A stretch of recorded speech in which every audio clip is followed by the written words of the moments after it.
Anyway, something like that. This week's little lick that I'm going to show you guys is just a whole tone lick.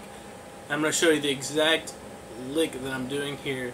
It's just, as soon as you learn one string, it's kind of easy because you just kind of change it up and move it around however you want. But I'll show you the exact lick that I'm doing, and of course supply the tab for you here, and turn you loose to kind of come up with your own stuff. So come up for a closer look and we'll learn the lick together. So we're going to be using one 3-note per string pattern, one basic pattern for each string on this lick, and then there's a sequence you're going to use throughout that, and you'll understand once I show it to you. So the basic pattern is we're going to start on the D with your index finger. It's the 10th fret, and then the 12th fret with your middle finger over your low E string, and then the 14th fret with your pinky. So just skipping a note in between each note that I'm playing. And I'm playing just the first note, pick the first note, and playing the other two legato, hammer on. So anytime you play notes on the low E string, those are the frets you're going to use. Hop over to the A string and play, starting with your index finger, you're going to play the exact same shape, you're going to move it up one fret, so play 11, 13, 15. Go over to your D string, start on your 10th fret and play 10, 12, 14. Now come back down, go back to the notes that you're playing on your A string, which is 15, 13, 11, and come back down on those two. Pick the first note, pull off the other two. So that's the whole sequence. That's the big sequence that we're going to repeat over and over again throughout this whole lick. So you have...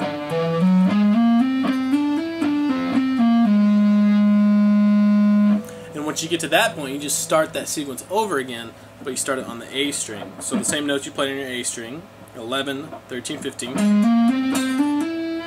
Go over to your G string, play the same notes you played on the D string. So far.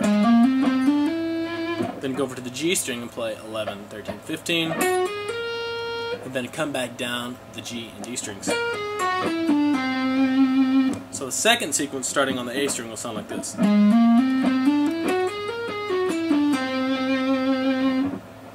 Now you start the sequence over again, but you start it on the D string. So same notes you put in the D string, 10, 12, 14.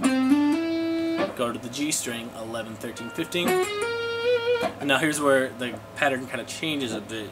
Go over, instead of going back 10, 12, 14 on the B string, because of the way our guitar is tuned, we have to go 11, 13, 15 on the B string. Now come back down, the notes on the B string and the notes on the G string.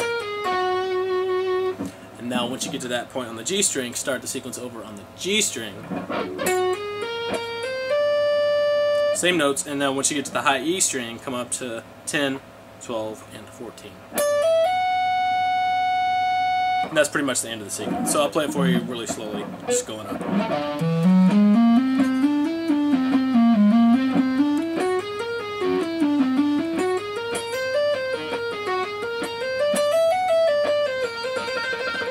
And you can move this all around the fretboard. Doesn't matter where you play. You can play an A,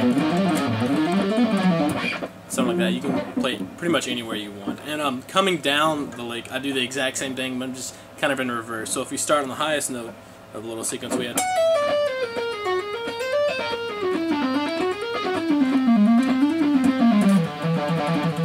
something like that. So I just kind of move that all around. It's a fun little whole tone lick that's a little bit different sounding because you have some repeated notes in there from string to string, and it's a great workout for your left hand. So check out the tab, guys, and try to come up with your own ideas using this kind of sound and these shapes.